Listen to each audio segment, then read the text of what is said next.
Hello, and welcome to the Jazz Drummers Blueprint Podcast, Episode 1. My name is Andy Applegate. And I'm Tim Metz. Tim, what are we hoping to accomplish with this podcast? Well, Andy, I think we're here to have a really fun conversation about jazz and jazz drums and kind of demystify some of the stuff that's out there in a fun and a welcoming way. Yeah, agreed. And I think that there's a little bit of a need for something like this. There's tons of great drum and music podcasts out there now, but it does not seem like there's too many that focus on the kind of nitty gritty down in the trenches kind of stuff that a working jazz drummer might be facing on a day-to-day basis. So I think it's, let's have some fun and talk about some of that stuff. Tell us a little bit about yourself and your history with jazz drumming. Sure. I grew up as a jazz drummer, and my dad was a banjo player in a Dixieland jazz band. And I would go to the smoky bars and the pizza joints and listen to Dixieland jazz reluctantly every Saturday night, and have to go to band rehearsals with my dad and do all that stuff. And eventually, I was like, those drums look pretty cool, and the drummer in his bands let me kind of sit in when I was like 6 or something, a little bit earlier even. And he gave me drumsticks and a practice pad. And then my parents, being musicians, gave me drum lessons, and I went, it took, right? So then I went to a really great high school that had a wonderful jazz program. And after that, I went to William Patterson University and got to study with some of the greatest. And some of those people that I went to college with are people that maybe you've heard of, like Mark Juliana and Jonathan Blake and a few others, to just, throw some names out there. My feet hurt. So after that, then I stayed in New York for a little bit, and then came home back to Sacramento, California, and was fortunate enough to be able to. I know Sacramento's not exactly the jazz mecca of the world, but when great musicians come through here, I get to play with them, and I've been able to go on tours and maintain a healthy jazz relationship with some really, really amazing, some world-class players that we happen to have here. On top of that, I've had a YouTube channel for a long time where we discuss jazz and get people a little bit better and have some fun with. I saw a need to have a YouTube channel that was fun about jazz. I used to think that jazz could be a little bit tough to learn and kind of like it was a little too serious. So I always like to have fun with what I'm doing, because I think music is fun and you should have fun with it. So that's it. That's a little bit about my background, Eddie. Yeah, and I know you've played with some fairly well-known jazz musicians in general, which is great. So you're like a real pro jazz musician, and on top of that, also I know you're like a world-class educator as well, which is kind of how I got to know you first through seeing some of your YouTube stuff, and then with your Jazz Drummers Blueprint program, which we'll talk a little bit about later. But just know that, Tim's a real deal. He's a real jazz musician. And I guess the next question is, well, what the heck am I doing here? And I think that, probably the biggest reason for that is I feel like I'm, a lifelong student of the genre of jazz. I did, get a degree in jazz performance from college. So, what does that mean? We'll talk about that later too. But yeah. And I did, I was a professional musician for about a decade after college. Of course, I was playing mostly, rock and indie rock at that time. And to be honest, I was not a very good jazz player, even though I came out of a jazz program, 4 years of study. I just wasn't a jazz player. And we can talk maybe why that was later as well. But, I did get away from music for a little while, and then I came back to it. And when I did come back to it, I really fell in love with jazz and really dedicated myself to, learning as much as I could, getting to the point where I could, do a decent job on the bandstand. And I guess the other thing, I was in Los Angeles for about 10 years previously. In the last 3 years of those 10 years, I did like 500 gigs in 3 years. I'll say, let me interrupt for just a second, because when I met you, You compare when we started doing the Jazz Drummers Blueprint together. You always had a gig. You're like, yeah, I can be here for 20 minutes and then I'm off to the next gig. It was Andy. I mean, you were a professional musician without a doubt, working really hard. So Yeah, blessing and a curse, right? I mean, because I was also working, nearly a full time job outside of music at that time too. So, as a pro musician who's only gigging, 500 gigs in 3 years, yeah, okay, probably a lot of people do that, but for me, it was a grind. I mean, I was really crazy busy. But with that, while that doesn't by any means make me an expert at all, but it did give me enough experience to where, yeah, I mean, I've some crazy stuff happen, all different kinds of gigs and all different kinds of places. So, I mean, I guess that kind of gives me a reason to be here. But the bottom line is I just really love jazz as music. I love playing jazz and I love talking about it. And I feel like there's a lot of stuff that we can talk about. Andy, you're a wealth of knowledge. That, well, we'll see. I'm not getting any younger either. We were just talking about having to wear reading glasses or not.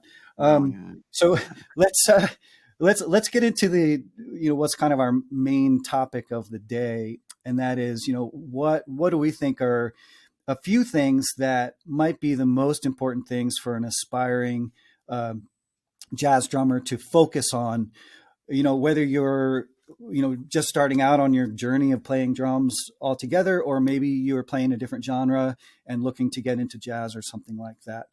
um, I don't know, maybe we'll talk about a few things.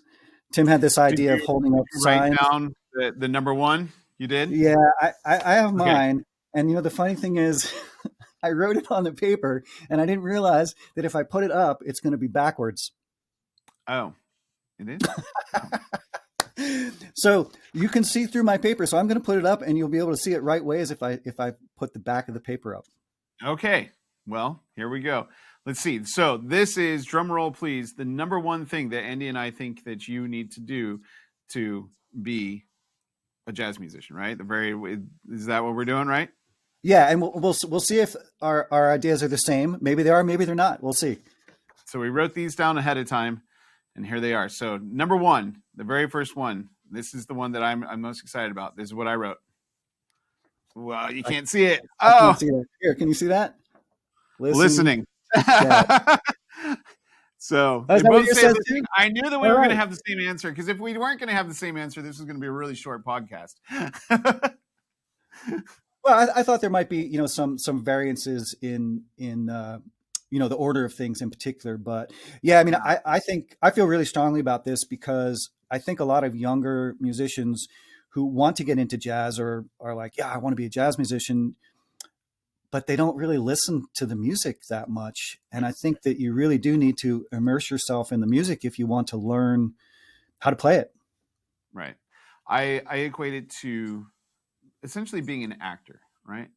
So if you're an actor and you get hired for a role as somebody that has an Australian accent and you're an American and you've never heard an Australian accent before, what do you have to do to learn how to speak with an Australian accent? Listen. You have to listen to an Australian accent. Because if you don't listen to an Australian accent and you go in, you're blind and you're like, oh, I think Australians sound, I don't know, like this, and you just make it up, you'll have no idea. You'll have no idea and you won't do it correctly. And it's the exact same thing with playing music. It doesn't matter what style of music it is. If you want to play a style of music, you have to listen to it. There's pure and simple. And so with jazz, it can be a little daunting, right? So that's where I feel like I have a lot of problems with jazz in that, because there are so many jazz records, and if you ask like a million people, they're going to say a million different things. I think everybody's going to say kind of blue, but after that, everything kind of changes, right? So I always say with people when they're looking to get into jazz, the very first thing that they should listen to is what grabs their ear, what grabs their attention. And I don't care what it is. My story with that is I listened to Dixieland jazz. I hated it. It was the jazz my dad played. I didn't want to listen to that. That was awful, So I love it now, but back in the day, it was just not something that I wanted to listen to. So it wasn't until I heard Kind of Blue. I remember the first time I heard Kind of Blue, I was like, oh, this is the type of jazz I like. And it kind of talked to me. And then the other thing that I heard that I really loved was Chick Corea, in particular, the Chick Corea acoustic band with John Mm. Patitucci and my everybody's favorite Dave Weckl.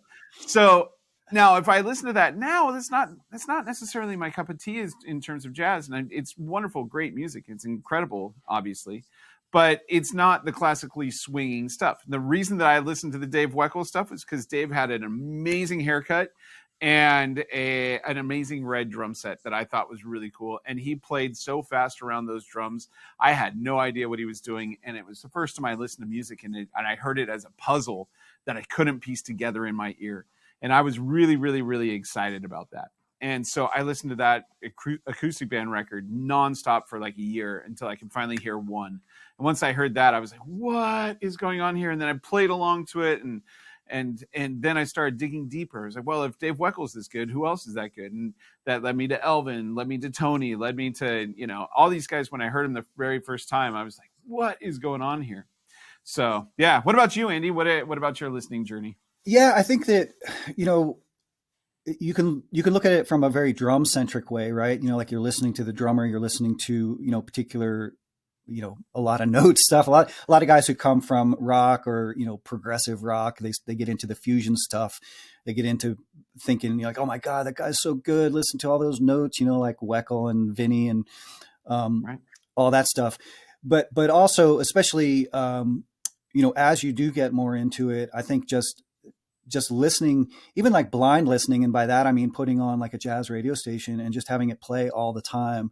One of the things that a lot of musicians, coming into jazz kind of is one of the weak points is repertoire, like knowing the songs. Right. And if you have jazz music playing all the time, um, all those classic standards are gonna play, and you're gonna start to recognize them.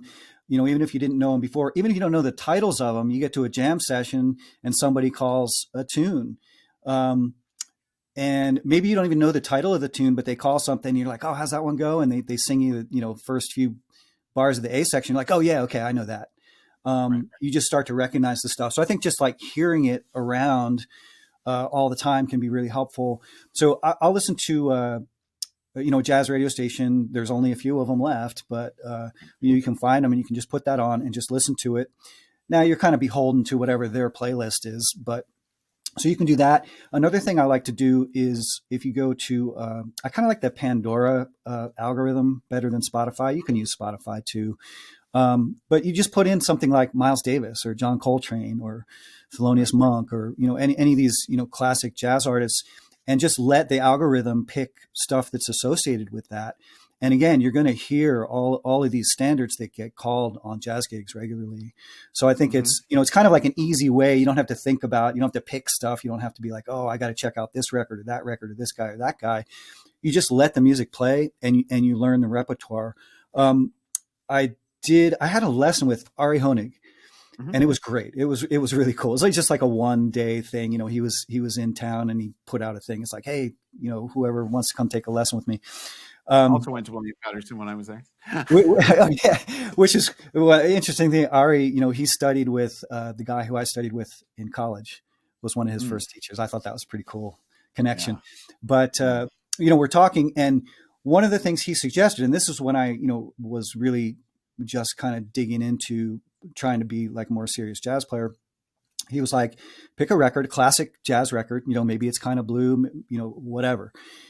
Put it on and play through each song 3 times before you go on to the next song.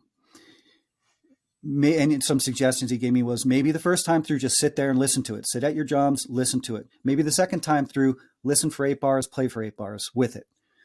Then maybe the next time play through the whole tune with it. And at first I was like, oh, am I supposed to like, transcribe this and play, exactly, what was going on the record?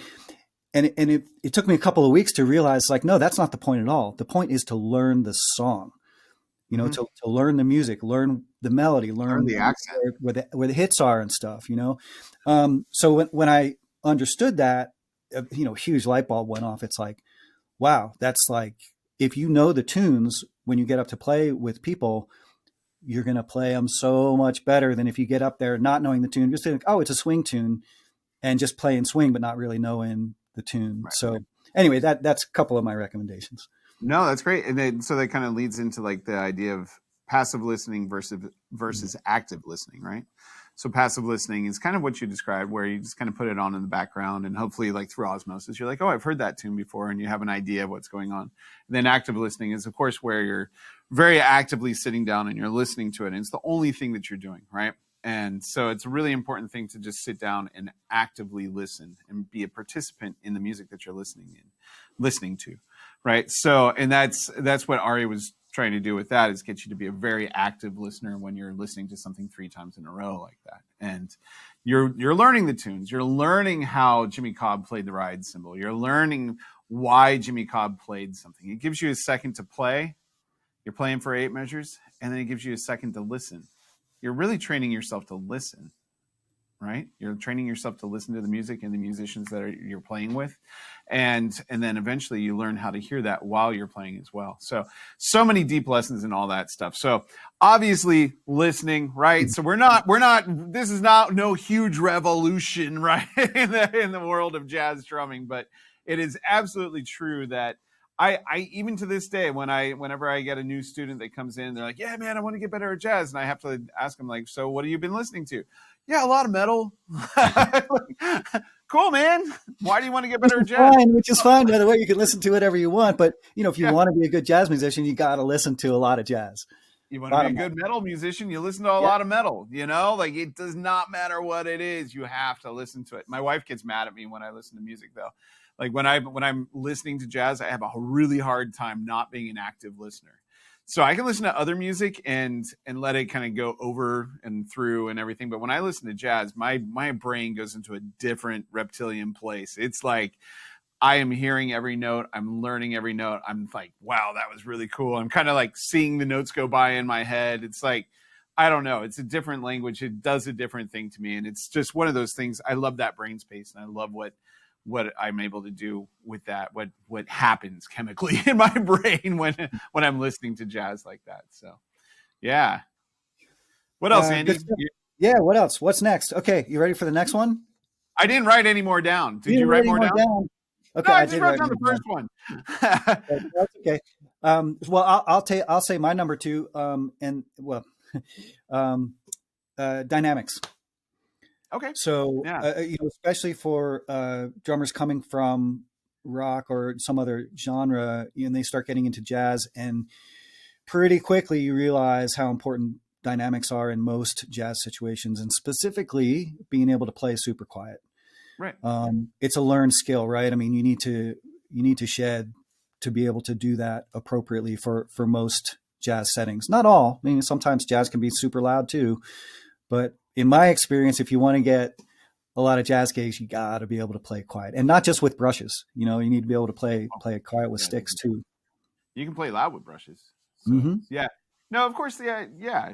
That's it. So what goes into dynamics is touch, right? So you're going into how you bring sound out of your instrument, and can you play what you're hearing in your mind's ear in a way that fits the room that you're playing in, and with the musicians that you're playing with. One of the things that I think is really important when you're playing and that affects dynamics is monitors. So if you're playing on a stage and you have a sound guy with monitors, I try to have as little in my monitors as possible so I can maintain a dynamic volume that is low. I hate feeling like I'm playing too loud all the time, right? So whenever I'm playing those types of gigs, the sound guys always come up to me and they're like, "All right, so what do you want in your monitor?" I'm like, "Nothing. Give me 0 in my monitor, and we'll go from there." And if I have a hard time hearing someone, I adjust myself first, and then if the piano's just too far away from me, or there's just something weird with the stage and where the music's going on the stage, then I'll say, yeah, give me a little piano in the monitor. But yeah, generally speaking, you're absolutely right. Dynamics in touch, that's such an overlooked thing when young drummers are taught to play the instrument. this is another thing too with practice pads. Like even if you're on your practice pad, a lot of people tend to practice and play too loud on their practice pads. You have to think about the touch even on your practice pad. I like to practice really quietly and really low. When I practice in extremes, right? So I'm trying to extreme play in a way that I wouldn't necessarily have to play on a gig, very quietly. Anybody can play loud. Playing quiet is not easy. So anytime you're doing something, try and do it at a regular volume for yourself, and then try it at a really quiet volume and see what happens. One thing I can't do, and this was evident in my gig the other night, is play in Elvin style quietly. I can tame it down. I can play like maybe mezzo forte ish, But when you're just going for it, like Elvin went for it, like you just got to hit the drums. So, and same thing with Tony. Tony wasn't necessarily known as a quiet drummer. I got to see Andy. Did you ever get to see Tony? No, not in person. Nope. I got to see him a little bit before he died at Yoshi's, and man, it was incredible. It was trio with Mulgrew Miller and Ira Coleman, and I mean, I know Mulgrew Miller and Ira Coleman were there, but I could not hear them.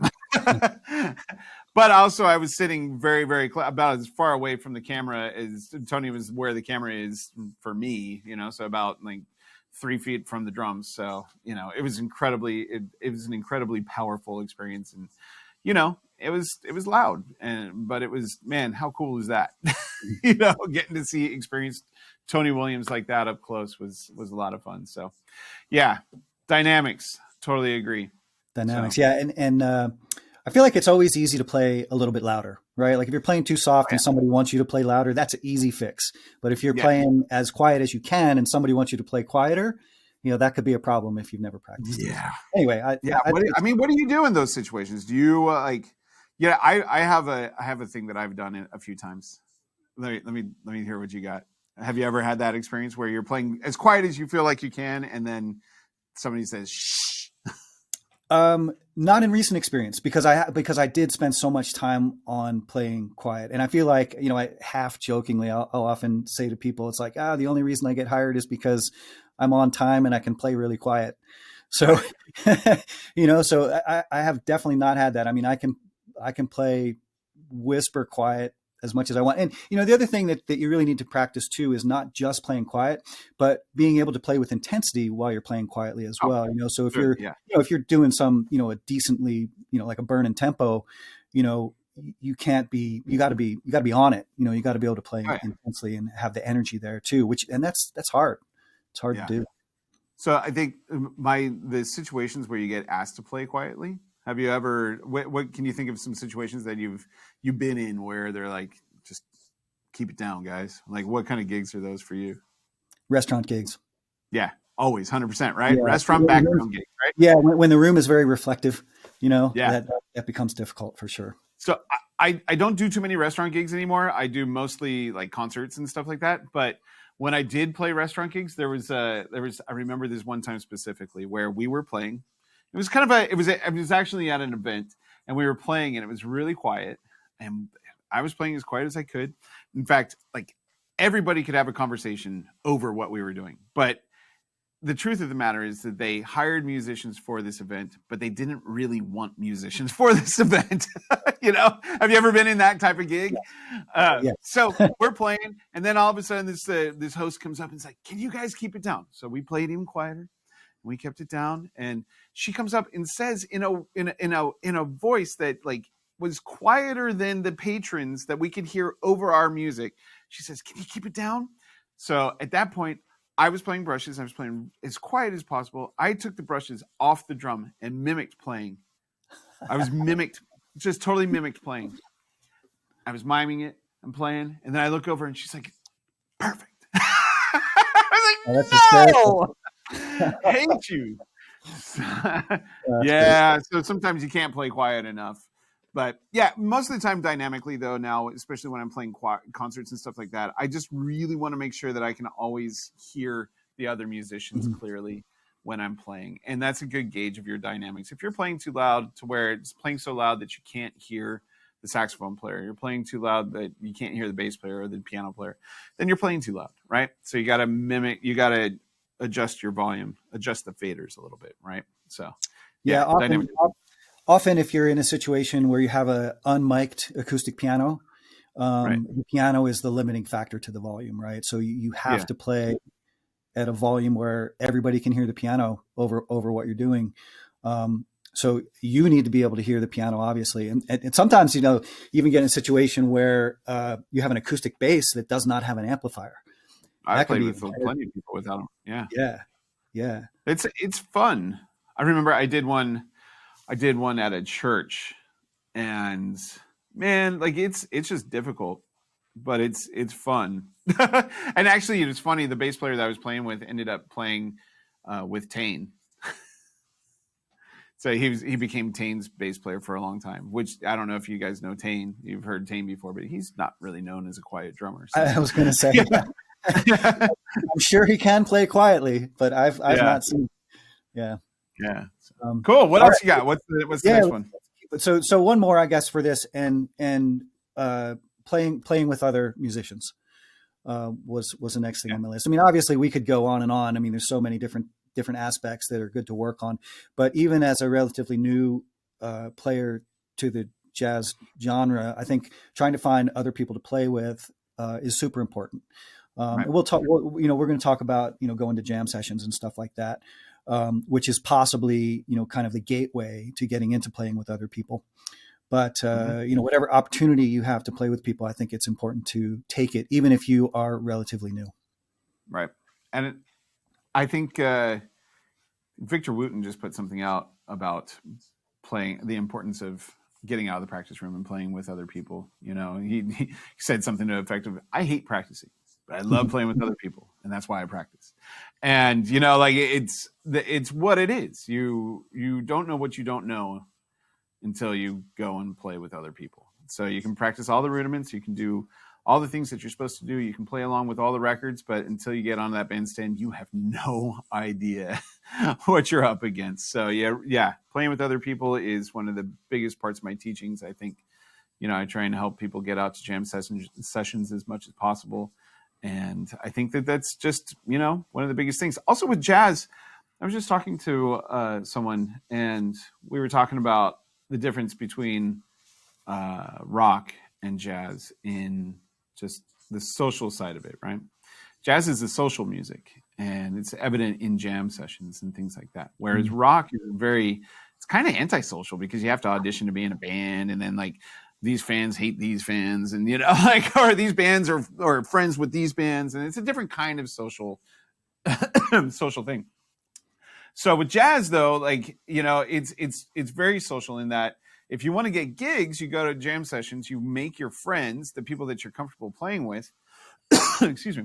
Find the people that you're comfortable playing with, and then when Aunt Sally has a backyard party that she wants some live music for, she calls you and says, "Hey, do you have any? Can you put a band together for this event?" And then you call the friends that you're comfortable playing with, and then all of a sudden you've got a gig, right? And that's how jazz works. And it's because you don't have to know an original music repertoire. If you go back to the beginning of what we talked about, the listening, if you can play and you understand the repertoire and you can play with the correct accent when you're not, like not the Australian, the correct Australian accent, right? If you can play with the correct accent and then you can play dynamically and supportively, then you can go into a jam session and you can start playing gigs that way, So those three things, they kind of just lead to one another. And hopefully at the end of it, it leads to you going out and having fun and making money, hopefully, and playing with some people. Also, don't play for free. We'll talk about that too. Yeah. um, yeah, no, that's great. And obviously there's a multitude of other things that all of us, are working on all the time. But it's just some thoughts to maybe get someone started as Yeah. things to focus on. All right. So, one of the ideas was to, at the end of each episode, have us give a, recommended listening. Mm-hmm. And at first it was like, oh, we'll do one each. And then it's like, oh, maybe we'll just do one so people will actually listen to it. So I came up with the first one. We'll let Tim pick the next one, but this one, and I was thinking of something that goes back to that listening and repertoire, and maybe not thinking of, like lots of note drumming, but just fantastic jazz music. And so my recommendation is Ahmad Jamal, Live at the Pershing, but not for me. Kind of Mm. a long title. Why didn't they just call it Live at the Pershing? Why did they have to say but not for me? I don't know. Nobody Um, knows the but yeah, not. Everybody but calls it live in Pershing. yeah, yeah. So it was recorded in 1958. Um, of course, Ahmad Jamal playing piano, and he was very singular style. He sounds like Ahmad Jamal. Always Mhm. did, from when he first started playing all the way till he just passed away a couple of years ago. He was 92 and still playing fantastically all the way up to the end. Always sounded, very much like himself. Vernel Fournier was the Mhm. drummer on that, and I believe he was from New Orleans, right? So he kind of Mhm. brought his own thing to the uh, to that music, and it's really fantastic. Like the feel, the swing, the brush playing, the clarity of what he plays on that record is just absolutely unbelievable. Israel Crosby playing bass, and so it's Mhm. just a trio. So you can hear everything. You can hear every single note, and these guys just played so well together. And it was, it was 1958, but they had been playing together for a little while. Vernel was not Ahmad's first drummer, and it's interesting because some of the earlier records that Ahmad put out didn't even have drummers. Right. He put out a couple of records that were just piano, bass, and guitar. Right. And there's a couple of them that are really cool. Like the guitar player actually plays a lot of percussive stuff on that. So you almost have to, like, you think there's a drummer and you listen, it's like, no, that's a guitar player, just kind of like, you Yeah. know, playing Did the we check strings. that out in the blueprint one time where we were listening to the differences? I think in Poinciana, right? Yeah, maybe. I remember Right, that. because there's a Poinciana with no drums Right. on one record, and I honestly I can't remember whether that's before the Live at the Pershing or after. I'm not sure, but it's great, and it's a great version. Yeah. But I guess, like, Poinciana, of course, is the Poinciana. I don't know. Um, uh, that's it's like a really interesting beat. It's not a regular jazz groove. It has its own thing going on, and it's very interesting. And I think that, like, jazz drummers need to learn that, because I've been on many gigs where people have said, "Oh, let's do this tune, but let's play it with a Ponciana groove." Absolutely. Yeah. That And happens a so lot. you have to know what that groove is. And there's Yeah. some really great YouTube videos that explain exactly how to play it My much friend better. Scott Gordon put out a really great one.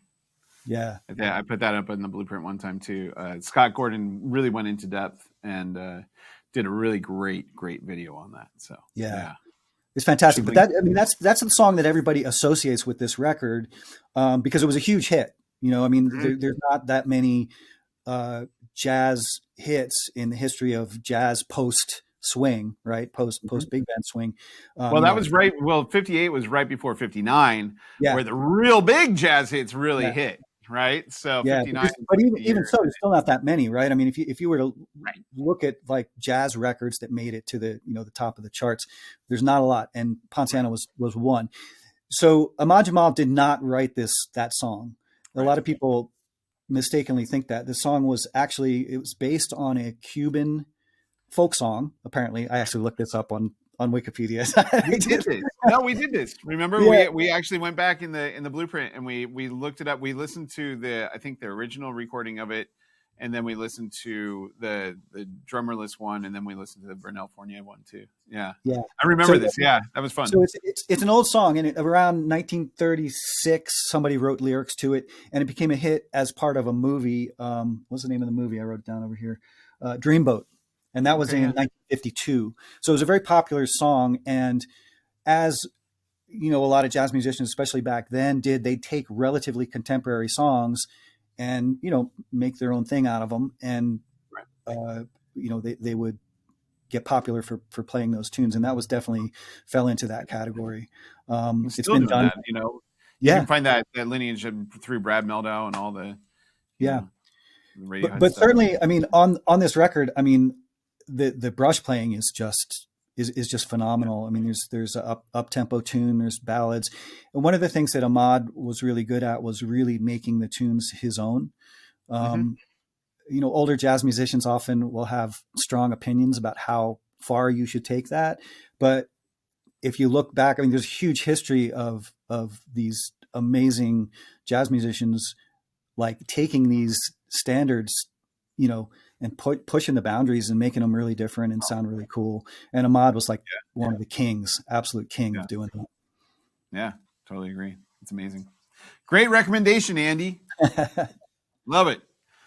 Awesome. So, well, I guess we should probably wrap up this first episode. We made Yeah, it. we want to keep these fairly short, so not to bore people too much, and make it so you can listen to an episode while you're driving to work or going to the gym or something like that. Yeah. Well, this was a lot of fun. I can't wait to do the next one, and hopefully the audience will join us on that. Yeah, They're I really hope great. so. All right. Until next time. All right.